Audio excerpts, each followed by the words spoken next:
بسم الله الرحمن الرحيم. الحمد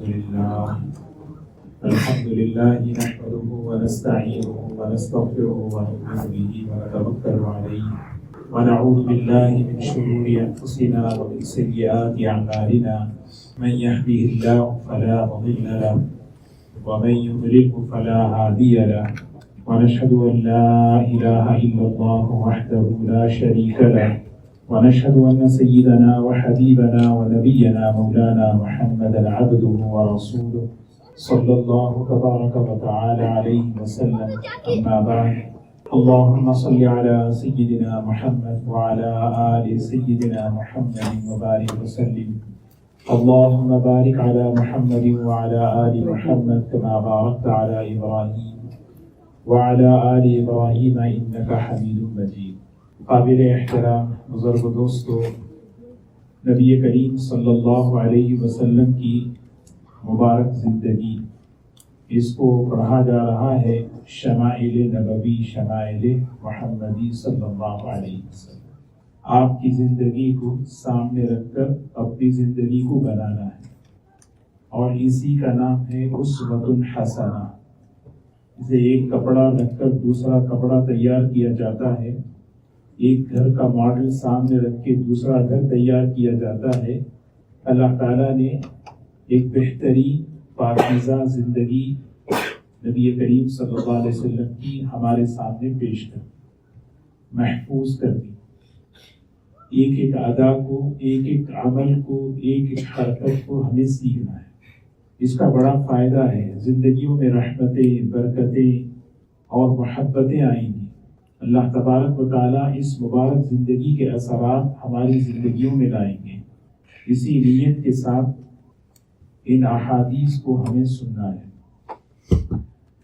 گزشتہ کل جو حدیث باقی رہ گئی تھی، اس کا ایک حصہ ہے نبی کریم صلی اللہ علیہ وسلم کے صفات اور خوبیاں اور آپ کے خصائل کو بیان فرما رہے ہیں. یعظم النعمۃ وإن دقت لا يضم منها شيئا غير أنه لم يكن يضم ذواقا ولا يمدحه ولا تغضبه الدنيا ولا ما كان لها. سبحان اللہ. ایک ایک چیز جو ہے اتنی اہم ہے کہ اس کو ہم اپنی زندگی میں محنت کر کے لانا ہے. اللہ تعالیٰ کا شکر ہے کہ ہم کہیں سن رہے ہیں، لیکن اس کو اصل میں لانا ہے اپنے عمل میں. فرمایا کہ یعظم النعمہ وإن دقت. نبی کریم صلی اللہ علیہ وسلم کی ایک صفت، ایک خوبی، آپ کا ایک عمل بیان کر رہے ہیں. اللہ تعالیٰ کی نعمتوں کو بڑا سمجھتے تھے، نعمت کی قدر کرتے تھے. یعظم النعمہ، یعظم کہتے ہیں نعمت کو بڑا درجہ دینا، بڑی چیز سمجھنا کہ بہت بڑی. وإن دقت، اگرچہ کہ وہ نعمت چھوٹی ہی کیوں نہ ہو. چھوٹی چھوٹی نعمتوں کی قدر کرنا سیکھنا ہے. ہر نعمت کو یہ استحضار کے ساتھ لینا ہے، یہ اللہ کی طرف سے تحفہ ہے، انعام ہے. نبی کریم صلی اللہ علیہ وسلم کی یہ خوبی تھی. یعظم النعمہ، کہ آپ کیا ہیں، چھوٹی چھوٹی نعمتوں کو بڑی چیز سمجھتے تھے. ایک مرتبہ حضرت عائشہ رضی اللہ تعالیٰ عنہ کی حجرے میں تشریف لے گئے. روٹی کا ٹکڑا وہاں پہ پڑا ہوا تھا. آپ نے اس کو اٹھایا اور اٹھا کر جو ہے اس کو صاف کیا اور صاف کر کے اس کو کھایا. یعظم النعمہ، یہ ہے نعمت کی قدر. کسی بھی نعمت کو شکایت کی نظر سے، حقارت کی نظر سے نہیں دیکھنا چاہیے. نہ شکایت کی نظر سے ہو، نہ حقارت کی نظر سے. ہر نعمت اللہ تبارک و تعالیٰ کسی بھی شکل میں ہمیں دے، بندہ یہ سوچے کہ یہ اللہ کا انعام ہے، کیونکہ منعم اللہ کی صفت ہے. منعم کہتے ہیں نعمتیں دینے والا. یا مبدی النعم قبل استحقاقها، اے وہ ذات جو نعمتوں میں پہل کرنے والی ہے. نعمتوں میں پہل کرنے والی ذات اللہ کی ہے. جب انسان اللہ کی نعمتوں کو اپنا حق سمجھتا ہے، پھر رویہ بدل جاتا ہے. اس کا رویہ ناشکری کا ہوتا ہے، ناقدری کا ہوتا ہے. استہزار نہیں ہوتا. یہ جو اعلان بار بار ہوتا ہے پانی کے باٹل کو لے کر جائیں، پانی ضائع نہ کریں، یہ کیا چیز ہے؟ دوستو یہ تربیت کا علم ہے. یہ جو علم ہے یہ تربیت کا علم ہے کہ ہم اپنی ذات کو، اپنے بچوں کو، اپنے گھر میں اس کا ماحول لانا ہے. سب سے بڑا فائدہ اپنی ذات کو ہے. انسان جب اللہ کی نعمتوں کی قدر کرتا ہے اللہ اس کی نعمتوں میں برکت دیتا ہے. رزق کی قدردانی سے رزق میں برکتیں آتی ہیں، اور رزق کی ناقدری سے رزق انسان پر فقر و فاقے کے دروازے کھل جاتے ہیں. کس شکل میں کھلتے ہیں وہ اللہ ہی بہتر جانتا ہے. تو اسی لیے جو ہے کبھی بھی چھوٹی، حضرت ایک بہت بڑے بزرگ ہیں حضرت مولانا فضل الرحمان صاحب شاہ گنج مراد آبادی، دسترخوان پر بیٹھے ہوئے تھے، دال اور روٹی لا کر رکھا، دال اور روٹی. تو حضرت نے دیکھتے ہی فرمایا ماشاء اللہ دال ہے، روٹی ہے. یہ لہجہ جو ہے نعمت کے شکر گزاری کا ہے. اللہ کی نعمت کو شکر کے مزاج سے لینا، اللہ کی نعمت کو شکایت کے مزاج سے لینا. یہ کیا بنا ہے، یہ کیا ہے، یہ کیا بنا ہے، یہ کیا ہے، مجھے یہ بالکل پسند نہیں، نفرت ہے مجھے اس سے. بچوں کی زبان پر، گھر میں مردوں کی زبان پر یہ چیزیں اللہ کو پسند نہیں ہیں. یہ چیزیں اللہ کو پسند نہیں. اللہ کی نعمت کو بندہ بن کر لینا، بندہ بن کر استعمال کرنا. نبی کریم صلی اللہ علیہ وسلم بندگی کے بہت اونچے مقام پر تھے، اس لیے ایک ایک نعمت کو بندہ بن کر لیتے تھے. کیسے لیتے تھے؟ بندہ بن کر. کھانے کے آداب دیکھیں، پینے کے آداب دیکھیں. ایک خاتون نبی کریم صلی اللہ علیہ وسلم کی خدمت میں آئی، ایک شال پیش کی، ایک چادر. آپ اس کو کیسے لے رہے ہیں پتہ ہے؟ بہت خوشی کے ساتھ. وہ ایسا لے رہے ہیں کہ آپ کو ضرورت ہے، لے کر آپ اس کو جو ہے اپنے ابھی کندھوں پر ڈالیں. یہ ہمیشہ چیز نہیں، دینے والے پر، دینے والا بڑا ہے. نعمت کا احترام، نعمت اس کا منعم کا احترام ہے. نعمت کا اکرام منعم کا اکرام ہے.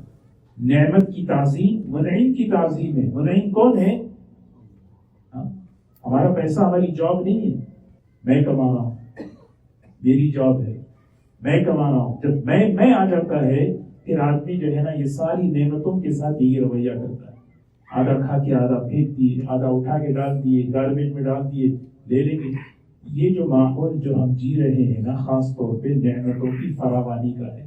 ہماری بچوں کی بہت اس کی تربیت ہمیں کرنی ہے. اللہ ہمارے بچوں کے لیے، ہمارے لیے، نسلوں کے لیے رزق کے کشادہ دروازے اللہ کھولے رکھے. دوستو حالات پلٹنے میں دیر نہیں لگتی. اللہ اسی لیے نبی کریم صلی اللہ علیہ وسلم کی خوبی دیکھیں. یعظم النعمہ وإن دقت، دقت کہتے چھوٹی نعمت. حکیم الامت حضرت تھانوی رحمۃ اللہ علیہ بائیں ہاتھ میں کبھی روپیہ نہیں پکڑتے تھے، پیسہ نہیں پکڑتے تھے، اکرام کرتے تھے. کھانے کے لیے بیٹھتے، بیماری کے ایام تھے تو کھانا جو ہے سرہانے رکھتے. حضرت خود پیر کی طرف بیٹھتے، بستر ہے نا جس طرف سرہانہ ہوتا ہے وہاں کھانا رکھ رہے، اور جہاں پر پیر رکھتے وہاں حضرت بیٹھ کے کھا رہے. یہ چھوٹی چھوٹی چیزیں ہیں، زندگی میں بہت میٹر کرتی ہیں. ان چیزوں کا خیال نہیں رکھیں گے یا ان سو کے حالات پر. اسی لیے اصول بتایا، اصول جن چیزوں سے ہماری ضرورت پوری ہوتی ہے اس کی چھوٹی چیز کا بھی احترام واجب ہے، قدر واجب ہے. پانی کا ایک باٹل ہے جس سے میری پیاس بجھتی ہے، اس کے ایک قطرے کا بھی رہنا ہے. حضرت بیمار ہو گئے تھے، دودھ پیش کیا گیا، دودھ پی کر جو ہے آرام کر لیے، تھوڑا سا بچ گیا. جب ہوشیار ہوئے کہا بھائی وہ دودھ کہاں ہے؟ کہنے لگے وہ دودھ تو پھینک دیا. بہت ناراض ہو رہے، کہنے لگے خود پی لیتے یا رکھ لیتے یا کسی بلی کو پلا دیتے. پھینکنے کی چیز ہے دودھ، پانی پھینکنے کی، فروٹس پھینکنے کی. اس کو ہم سوچیں یہ سب چیزیں جو ہے نا یہ سب ہماری تربیت کی چیزیں ہیں. اسی لیے تربیت کا علم غالب ہونا چاہیے. یہ تربیت کا علم ہے. یہ جو حدیث ہے حضرت ہند ابن ابی حالہ رضی اللہ تعالیٰ عنہ کی 4 جگہ حضرت امام ترمذی رحمۃ اللہ علیہ الگ الگ نقل کی. 4 جگہ، پہلی جگہ مکمل، آج دوسری جگہ پوری ہو رہی، پھر اور 2 جگہ باقی. اس میں پوری تربیت ہے کہ ہم کیسے اپنے آپ کو بنائیں. قرآن ہم سے کیا زندگی چاہتا ہے. دیکھیے آگے فرمایا لا یذم منها شیئا، نبی کریم صلی اللہ علیہ وسلم ذرا برابر بھی کسی نعمت کی مذمت نہیں فرماتے تھے. لا یذم، کرٹیسائز نہیں کرتے تھے، تنقید نہیں کرتے تھے. پسند آیا کھا لیے، پسند نہیں آیا خاموش ہو گئے. بہت چیزیں آپ کو پسند نہیں تھیں، آپ خاموش ہیں. کتنی چیزیں ہیں آپ کی جو پسند نہیں تھی لیکن آپ خاموش ہیں. جو چیز مجھے پسند نہیں ہے اس کا مطلب یہ نہیں کہ میں اس کو جو ہے برے الفاظ سے استعمال کروں، اس کو کرٹیسائز کروں، نکتہ چینی کروں. رزق کر عیب لگانا رزاق پر عیب لگانا. ما اقبح وجہک، لقمان حکیم جو ہے، لقمان حکیم چہرہ ان کا جو ہے قبول صورت نہیں تھا، بالکل سیاہ فام کالے تھے، ہونٹ موٹے موٹے تھے. تو ایک آدمی نے ان سے کہا ما اقبح وجہک، آپ کا چہرہ کتنا بدترین ہے، کتنا خراب ہے. تو حضرت نے فرمایا اتعیب بہذا اب النقش اب النقاش، تمہیں برتن سے پرابلم ہے یا برتن بنانے والے سے پرابلم ہے؟ تمہیں اس چہرے سے پرابلم ہے یا اس چہرے کے بنانے والے سے؟ اور کس نے بنایا؟ هو الذی یصورکم فی الارحام کیف یشاء، قدرت سے اللہ نے بنایا. تو نہ کسی کو کرٹیسائز، نہ کسی کی ذات پر، نہ کسی عمل پر، نہ کسی نعمت پر. الذی احسن کل شیء خلقہ، اللہ قرآن میں کہتے ہیں الذی احسن کل شیء خلقہ، اللہ وہ ہے جس نے ہر چیز کو احسن طریقے سے پیدا کیا. کوئی چیز دنیا میں ایسی نہیں ہے جس کو میں عیب لگاؤں. اللہ کہہ رہے ہر مخلوق کو میں نے احسن طریقے سے پیدا کیا، کوئی چیز نہیں ہے. لقمان حکیم کہہ رہے ہیں تجھے میری شکل سے، اللہ دیکھ بھائی، اللہ تعالیٰ میری زبان سے حکمت کی باتیں نکال رہا. اللہ یخرج من شفتین کلام الرقیق، حکمت کی باتیں میرے ہونٹوں سے اللہ نکال رہے ہیں. تجھے ہونٹ خراب نظر آ رہے ہیں تو لا یذم منها شیئا، ذرا برابر بھی کسی پر پسند آ گیا. ایک مرتبہ نبی کریم صلی اللہ علیہ وسلم گھر تشریف لائے اور گھر میں آئے تو روٹی پیش کی. روٹی کے ساتھ آپ نے فرمایا کچھ سالن ہے، کچھ سالن کا سالن نہیں ہے. تو کہنے لگی کہ سرکہ ہے. تو حضور صلی اللہ علیہ وسلم نے فرمایا لاؤ، اور لا کر بیٹھ کر جو ہے روٹی اور سرکہ کھا رہے ہیں. اور پتہ کیا فرما رہے؟ نعم الادام الخل، نعم الادام الخل، بہترین سالن ہے سرکہ. سرکہ جو ہے بہترین سالن ہے. ہم اچھا یہ ہے کہ آج، اچھا یہ ہے کہ آج آدمی کا لہجہ بدل جاتا ہے. لا یزم، یہ اللہ تعالیٰ ہماری حفاظت. تو ایک ایک نعمت، چھوٹی چھوٹی نعمت کی شکر کا مزاج بنانا. شکر کا تو اللہ کے رسول صلی اللہ علیہ وسلم کی صفت بیان کر رہے ہیں. شکر کے مزاج کے ساتھ اللہ کی نعمت کو لیتے تھے، بندہ بن کر لیتے تھے، بندگی کے ساتھ نعمت کو استعمال کرتے تھے. تو نعمتوں کی حفاظت ہوگی، نعمتوں میں برکت ہوگی. کبھی مذمت نہیں کرنا، عیب نہیں لگانا کبھی کسی. ہاں بالکل اللہ نے سب کی حفاظت. پسند آ گیا، بہت چیزیں پسند نہیں آتی، بہت چیزیں تو پسند آ گیا کھا لیے، ناپسند آیا خاموش رہے. آگے دیکھیں سبحان اللہ. غیر انه لم يكن يذم ذواقا ولا يمدحه، نبی کریم صلی اللہ علیہ وسلم اللہ کی ہر نعمت کی کو بڑی چیز سمجھتے تھے. بہت بڑی چیز تعریف کرتے تھے بہت زیادہ. کھانوں کے معاملے میں آپ کا معاملہ الگ تھا، کھانے پینے کے معاملے میں معاملہ الگ. وہ کیسا تھا؟ 3 چیزیں. نبی کریم صلی اللہ علیہ وسلم کھانے کو عیب نہیں لگاتے تھے. ما عاب رسول اللہ صلی اللہ علیہ وسلم طعاما قط، اگر پسند ہے کھا لیے اور اگر پسند نہیں ہے چھوڑ دیے. یہ ایک اصول. دوسری چیز، نبی کریم صلی اللہ علیہ وسلم کھانے کی تعریف کرتے تھے. کیا کرتے تھے؟ کھانے کی بھی تعریف ہو، کھانا بنانے والی کی بھی تعریف ہو، اس کی بھی دلداری ہو. کھانے کی ناقدری اللہ کی ناقدری ہے اور بنانے والی کی دل شکنی ہے. آدمی جو ہے سالن کے بارے میں بولتے کیا بکواس سالن بنا ہے. اگر کوئی بولے سب سے پہلے دل ٹوٹتا ہے بیوی کا، اور دوسرا جو ہے اللہ ناراض ہو. لیکن اسی سالن کو، اسی کھانے کو تعریف کر دے، تعریف ماشاءاللہ بہت اچھا بنا، الحمدللہ بہت اچھا. اللہ خوش ہوتے ہیں، بنانے والی کی دلداری ہے. لیکن تیسری چیز نبی کریم صلی اللہ علیہ وسلم کھانے کے معاملے نہیں کرتے. کیا کرتے؟ زیادہ تعریف نہیں کرتے، زیادہ تعریف سمجھ نا، وہ تو ہمیں پتا ہے کیسے زیادہ تعریف، ارے وہاں کا برگر اچھا ہے، بہت اچھا ہے، بس کافی ہے، بہت اچھا ہے، بہت اچھا ہے، اتنا اچھا ہے. کیوں بھائی؟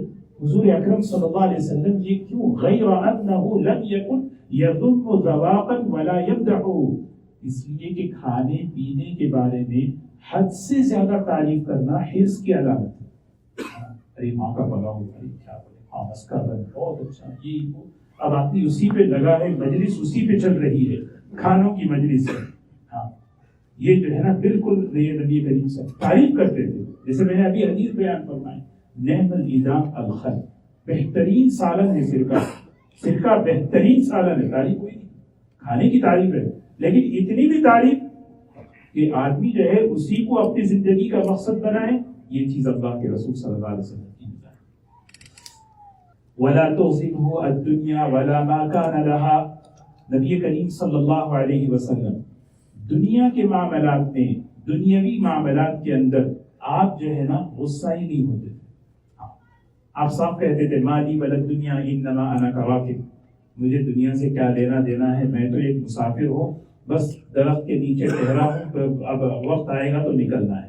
دنیا کے معاملے میں یعنی چیزوں کے معاملے میں جو چیزیں دنیا سے متعلق رکھتی ہیں اسے اتنا زیادہ سیریس نہیں. ہاں مثال کے طور پر میں بتاؤں کہ دیکھیے اب بچے کھیل رہے ہیں، کھیلتے کھیلتے جو ہے گلاس ٹوٹ گیا، ٹھیک ہے بھی فکس کر دیں گے. اب اس پہ اتنا غصہ آپے سے باہر ہو جائے، اب اس کو چلانے لگے، یہ چیز ایک مثال میں نے دی. گھر میں جو ہے بچے نے گلاس توڑ دیا، آئی فون نہیں بولتا، گلاس توڑ دیا تو جو ہے اب گلاس توڑ دیے تو پھر جو ہے دیکھ کے اس کے بعد دیکھ کے اب اس میں جو ہے آدمی آپے سے باہر ہو جائے، یہ چیز ہے. لیکن اس کے برخلاف فَإِذَا تُعُدِّيَ الْحَقُّ لَمْ يَقُمْ لِغَضَبِهِ شَيْءٌ حَتَّى يَنْتَصِرَ لَهُ. اللہ کے دین کے معاملے میں، اللہ کے حق اور اللہ کے بندوں کے حق کے معاملے میں کوئی نافرمانی کرتا تو پھر آپ کے غصے کے سامنے کوئی کھڑا نہیں ہو سکتا. نہیں، یہاں پہ کمپرومائز ہے. ہاں دنیا کے معاملے میں ٹھیک ہے بھی جو ہے اوکے، لیکن دین کے معاملے میں یا کسی کے حق کے معاملے میں اگر کوئی نافرمانی ہوتی، حضرت عائشہ رضی اللہ تعالیٰ عنہ کتنی محبوب، کتنی پیاری، ایک مرتبہ بات میں اشارہ کر دیا، وہ صفیہ، وہ ان کا قد چھوٹا تھا. اللہ کے رسول صلی اللہ علیہ وسلم کا چہرہ بالکل سرخ ہو گیا. فرمایا عائشہ یہ جو بات تم نے کہی ہے اس کو اگر سمندر میں ڈال دوں تو سمندر کروا ہو جائے. یہ خاتون سے جو ہے نا گناہ ہو گیا، نبی کریم صلی اللہ علیہ وسلم گناہ ہو گیا، توبہ کر لیتی، معاملہ ختم. لیکن معاملہ نبی کریم صلی اللہ علیہ وسلم کے پاس آیا. آپ نے فرمایا اس لڑکی کو سزا دینا ہے کیونکہ معاملہ آ چکا ہے. وہ علاقے والے، قبیلے والے، خاندان والے پریشان ہو گئے اور حضرت اسامہ رضی اللہ تعالیٰ عنہ کے پاس آئے. آ کر کہنے لگے اسامہ آپ بڑے محبوب ہیں، بڑے قریب ہیں نبی کریم صلی اللہ علیہ وسلم کے، ذرا آپ سفارش کر دیں تاکہ وہ جو ہے اس کو جو ہے چھوڑ دیں، ایکسکیوز کر دیں. حضرت اسامہ بھی آئے، آ کر کہنے لگے اے اللہ کے رسول صلی اللہ علیہ وسلم چھوڑ دیجیے اس کو. اللہ کے رسول صلی اللہ علیہ وسلم کا چہرہ بدل گیا. بہت ناراضگی سے فرمایا اسامہ اتشفع فی حد من حدود اللہ، اللہ کے حکم کے معاملے میں تم غیر ضروری سفارش کرتے ہو. لو سرقت فاطمہ بنت محمد لقطعت یدها، محمد صلی اللہ علیہ وسلم کی بیٹی بھی اگر فاطمہ اگر وہ غلطی کرتی اسے بھی سزا دیتا. دین کے معاملے میں کوئی کمپرومائز. دنیا کا معاملہ ٹھیک ہے. لا یغضب لنفسه ولا ينتصر لها، نبی کریم صلی اللہ علیہ وسلم کبھی اپنے ذاتی معاملے میں غصہ نہیں ہوئے، اپنے ذاتی معاملے میں کبھی غصہ نہیں. درگزر کا، عفو کا، عافیت کا، یعنی درگزر کا معاملہ فرما رہے. اور کبھی بدلہ نہیں لیتے تھے، انتقام نہیں لیتے تھے. آپ دیکھ لیں بدلہ، اللہ اکبر، اس نے مجھے یہ لکھا، اس نے مجھے یہ کہا، اس نے مجھے یوں کہا، اب میں بھی نہیں کہوں گا، میں بھی نہیں چھوڑوں گا. آدمی جو ہے بدلے کی، انتقام کی آگ میں جو ہے نا جلتا رہتا ہے. اپنے گھروں کو، اپنے معاشرے کو، اپنے آپس کے تعلقات کو انتقام کے جذبات سے پاک رکھنا چاہیے. جتنا معاف کریں گے اتنا اللہ سکون دے گا. یہ دیکھیں نبی کریم صلی اللہ علیہ وسلم کی کیسی پاکیزہ زندگی ہے. کبھی آپ اپنے لیے اپنی ذات کے لیے جو ہے نا کیا نہیں کیے. اور انتقام حضرت مولانا عمر صاحب پالنپوری رحمۃ اللہ علیہ بڑی عجیب بات فرماتے ہیں. نبی کریم صلی اللہ علیہ وسلم کے انتقام نہ لینے کی، بدلہ نہ لینے کی برکت یہ ہے کہ بر صغیر کا علاقہ مسلمان ہو چکا ہے. یہ جو ہندوستان، پاکستان، بنگلہ دیش، افغانستان کا جو علاقہ جہاں پر اسلام آیا، محمد بن قاسم رحمۃ اللہ علیہ کے ذریعے سے آیا. اور محمد بن قاسم رحمۃ اللہ علیہ طائف کے تھے. طائف میں طائف والوں نے حضور صلی اللہ علیہ وسلم کے ساتھ کیا کیا؟ یعنی اگر آپ بدلہ لیتے تو دونوں پہاڑ، طائف ختم، محمد بن قاسم سب نسل ختم. لیکن یہ ہے بدلہ نہیں لینے کی برکتیں، انتقام نہ لینے کی برکتیں اللہ نے. اسی لیے جو ہے بالکل آدمی جو ہے دل بڑا رکھے. اذا اشار اشار بکفہ، یہ لوگ نسبت ہو میں آئی ہوں. اذا اشار اشار بکفہ کلھا. نبی کریم صلی اللہ علیہ وسلم کے میں نے عرض کیا نا، اخلاق کی بنیاد تواضع ہے. آپ کی اداؤں کی بنیاد تواضع ہے. اداؤں کی بنیاد حیا ہے، احسان ہے. جب کسی کو اشارہ فرماتے، اشارہ کرنا ہے نا، دور بیٹھے ہیں، کسی کو اشارہ کرنا ہے انگلی سے اشارہ نہیں فرماتے. انگلی سے اشارہ کرنا، کسی کو بلانا ہے، کسی کو بھیجنا ہے، یہ ان کی بے احترامی ہے، بے عزتی ہے، تکبر کا عمل ہے، متکبرانہ مزاج ہے. انگلی سے اشارہ نہیں کرتے تھے بلکہ اشار بکفہ، پورے ہاتھ سے، ایسے پورے ہاتھ سے. کیسے؟ ایسے. آپ لوگ دیکھ رہے ہیں جو چائے پیتے ہوئے سن رہے ہیں، وہ تو جو ہے آپ سے جب شاہد الغائب، آپ جو ہے ان تک پہنچا دیں کیسے. تو حضور صلی اللہ علیہ وسلم، ایک خاتون جو ہے نا اپنے شوہر کو بلایا انگلی سے. شوہر اٹھ کے چلے آئے، آپ ہی کی طرح شریف شوہر. پھر اس نے کہا کیا ہے؟ کہا نہیں کچھ نہیں، بس انگلی کی طاقت دیکھنا چاہیے. تو انگلی سے بلایا. یہ انگلی سے بلانا جو ہے نا، یہ تکبرانہ مزاج ہے. نبی کریم صلی اللہ علیہ وسلم اشارہ فرماتے تھے، اشارہ بکفہ. وَإِذَا تَعَجَّبَ قَلَبَهَا، جب کوئی چیز آپ کو تعجب لگتی، سرپرائز ہوتے نا، زندگی بہت چیزیں سرپرائز ہو جاتی، کسی چیز کا آدمی کو تعجب ہوتا ہے. قَلَبَهَا، آپ اپنے ہتھیلی کو اوپر اٹھا دیتے. یہ ہتھیلی کو جو ہے نا اس طرح، اللہ کے رسول صلی اللہ علیہ وسلم اپنی ہتھیلی کو جو ہے نا الٹتے پلٹتے اس طرح. وَإِذَا تَحَدَّثَ اتصل بها وضرب براحته اليمنى بطن إبهامه اليسرى. لوگ تقریر کرتے ہیں نا، تقریر مختلف، ہر ایک کا انداز بیان الگ الگ. نبی کریم صلی اللہ علیہ وسلم کیسے بیان کرتے ہیں؟ آپ کی تقریر، آپ کا بیان جب ہوتا تو، کیونکہ جب آدمی بیان کرتا ہے تو ہاتھ بھی ہلاتا ہے سب ہے. نبی کریم صلی اللہ علیہ وسلم جب خطبہ دیتے، بیان کرتے، کوئی گفتگو کرتے، دو کام کرتے.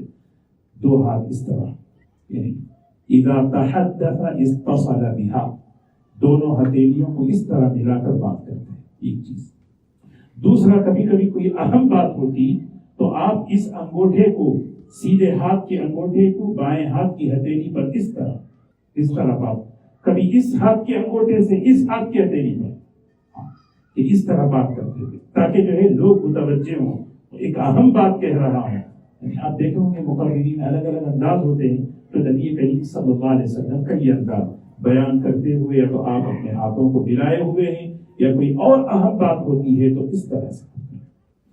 وَإِذَا غَضِبَ أَعْرَضَ وَأَشَاحَ. نبی کریم صلی اللہ علیہ وسلم جب غصہ ہوتے، آپ کو کسی چیز پر غصہ آتا، غصہ آنا تو انسان کی فطرت ہے، غصہ آتا ہے تو غصہ آتا تو کیا فرماتے ہیں، کیا کرتے ہیں؟ سبحان اللہ. یہ ایک چیز جو ہے نا ہمارے رشتوں کی حفاظت کا سبب ہے، ہمارے گھروں کی حفاظت کا سبب. وَإِذَا غَضِبَ، غصہ آ جائے وہاں پہ کھڑا نہ ہو.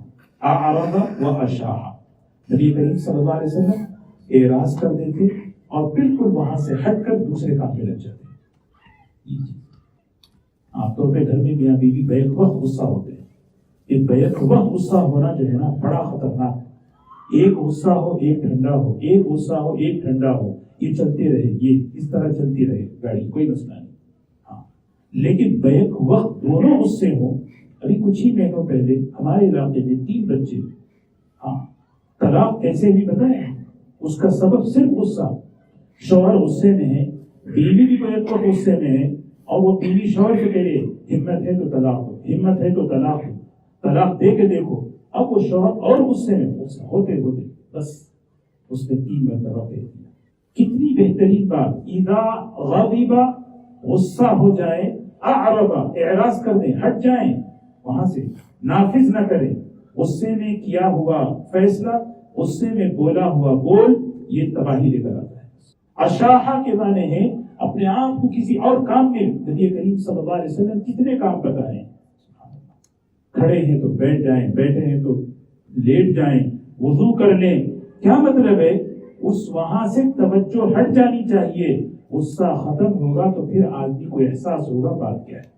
ایک چیز دوستو اگر ہم سوچیں، یہ ایک چیز ہماری تربیت، ہماری ذاتی زندگی، ہمارا گھر، ہماری فیملی، اس کی حفاظت کا، اس کے بننے کا سامان ہے اس کے اندر۔ فَإِذَا وَإِذَا فَرِحَ غَضَّ طَرَفُهُ، اللہ کے رسول صلی اللہ علیہ وسلم جب بہت خوش ہوتے، یعنی ہم خوش ہوتے ہیں، جب آدمی خوش ہوتا ہے تو آپے سے باہر ہو جاتا ہے، بہت زیادہ خوش، تو اللہ کے رسول صلی اللہ علیہ وسلم جب بہت خوش ہوتے تو غض طرفہ، حیا کی وجہ سے، تواضع کی وجہ سے آپ اپنی نگاہیں نیچی کر لیتے تھے، نیچے نگاہیں کر کے مسکراتے تھے۔ سوچیں کیسی ادا ہوگی، وَإِذَا فَرِحَ، جب بہت زیادہ خوشی محسوس ہوتی، غض طرفہ، آپ اپنی نگاہوں کو بالکل نیچے کر لیتے، آنکھیں بند کر مسکراتے رہتے تھے۔ اور جلو ضحکہ التبسم، عام طور پر آپ کا ہنسنا مسکرانا ہوتا تھا، عام طور پر آپ کا ہنسنا جو ہے مسکرانا ہوتا تھا، مسکراتے رہتے، اور جب مسکراتے تو یفقر عن مثل حب الغمام، بادل ہے، بادل میں سے دیکھتے ہیں آپ کہ سورج کیسے نکلتا ہے، اس طرح جب نبی کریم صلی اللہ علیہ وسلم مسکراتے تھے آپ کے دندان مبارک چمک جاتے تھے، چمکتے تھے، مثل الغمام، بالکل یعنی مطلب حب الغمام، یعنی بادلوں میں سے جیسے سورج نکل آیا، اس طرح جو ہے نا آپ کے دندان مبارک موتیوں کی طرح چمکتے تھے۔ اللہ تبارک و تعالیٰ یہ صفات، یہ خوبیاں ہمارے اندر پیدا فرمائیں۔ حضرت شیخ الحدیث مولانا زکریا صاحب رحمۃ اللہ علیہ اس شمائل محمدیہ کی شرح لکھے ہیں، خصائل نبوی، بہت مختصر ہے، شرح بھی بہت مختصر۔ میں آج مطالعہ کر رہا تھا، اس حدیث کے نیچے حضرت 2 جملے بڑے پیارے لکھے۔ حضرت نے لکھا ہے یہ باتیں بہت غور سے پڑھنے کی ہیں اور عمل کرنے کے لیے، یہ باتیں بہت غور سے پڑھنے کی ہیں اور اس پر عمل کرنے کی۔ دیکھیں ایک چیز پر بندہ عمل کرے، کتنی برکتیں، کتنا فائدہ ہے۔ اللہ تعالیٰ ہم سب کو عمل کی توفیق نصیب فرمائے۔